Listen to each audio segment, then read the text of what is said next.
જય સ્વામિનારાયણ. આજે વાત કરવી છે લક્ષવેધ. વાત કરવી છે એક નાના એવા બાળકની, જેમને નાનપણથી જ નક્કી કર્યું હતું કે હું આઈપીએસ અધિકારી થઈશ. તેમના ગરીબ પિતાનો એ પુત્ર હતો. તેમના પિતા ઇકબાલગઢની અંદર એક સામાન્ય પરિસ્થિતિની અંદર રહેતા હતા.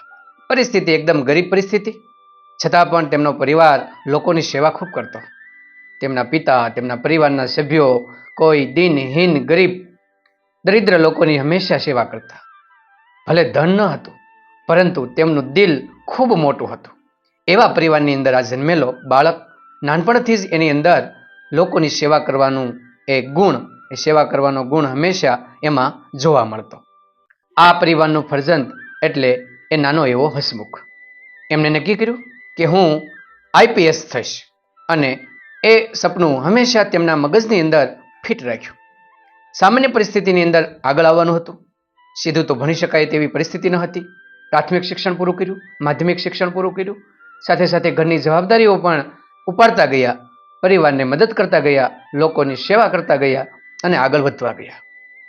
એન્જિનિયરિંગની અંદર તેમને પ્રવેશ મેળવ્યો અને પીડબ્લ્યુડીની અંદર એ નોકરી પણ કરી અને ઇજનેર તરીકે કાર્ય કર્યું.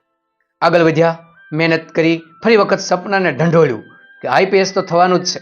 સપનું મૂક્યું નહીં, નકર નોકરી તો તેમને મળી ગઈ હતી અને ઊંચી નોકરી મેળવી. ઇન્કમટેક્સ ઓફિસર થયા.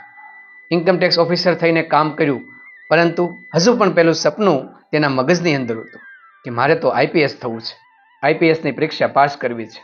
નોકરીની સાથે મહેનત કરે, પુસ્તકો વાંચે, તૈયારી કરે, અને એ સમયની તૈયારી, આ સમયનો ડિજિટલ યુગ પણ ન હતો.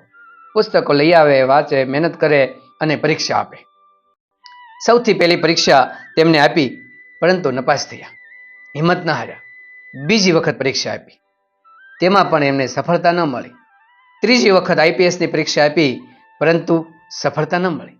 દર વખતે નિષ્ફળતા નિષ્ફળતા નિષ્ફળતા, પરંતુ હિંમત ન હાર્યા, નહીતર તો નોકરી હતી જ. અને ચોથી વખત તેમને આઈપીએસની પરીક્ષા આપી અને ખૂબ સારા ગુણે પાસ પણ થઈ ગયા અને પોતાનું સપનું સાકાર કરી દીધું. આજે ખૂબ ખુશ હતા, ખૂબ આનંદ હતો, કારણ કે એમનું જે સપનું હતું ને એ સાકાર થઈ ગયું હતું. અને આઈપીએસ બન્યા પછી અલગ અલગ જિલ્લાઓની અંદર તે આસિસ્ટન્ટ પોલીસ ઓફિસ ઇન્સ્પેક્ટરથી માંડી અને અનેક વિભાગની અંદર તેમને કામ કર્યું. ડીજીપી પણ બન્યા અને સુંદર મજાનું કામ કરી અને અનેક લોકોની સેવા પણ તેમને કરી હતી. એમની આવી સુંદર મજાની કામગીરી જોઈ સરકારે તેમને વિદેશની અંદર પણ મોકલ્યા હતા અને એક સુંદર મજાનો પ્રોજેક્ટ પણ તેમને પાર પાડ્યો હતો. આ આઈપીએસ અધિકારી બીજું કોઈ નહીં પરંતુ હસમુખભાઈ નારાયણભાઈ પટેલ હતા, કે જેમણે આજે પણ સુંદર મજાનું કામ કરી રહ્યા છે. લોકો ઉપયોગી અને લોકોને ઉપયોગી થાય એવા સુંદર મજાનું કામ કરી સમાજને ઉપયોગી થયા હતા. આમ જ્યારે પણ આપણે સપનું નક્કી કરીએ તો સપનાને વારંવાર યાદ કરીએ, એને ઢંઢોળીએ, જાગડીએ અને એ પ્રમાણે જો મહેનત કરીએ તો આપણે આઈપીએસ, આઈએએસ પણ થઈ શકીએ છીએ અને સુંદર રીતે આગળ જીવનમાં વધી શકીએ છીએ.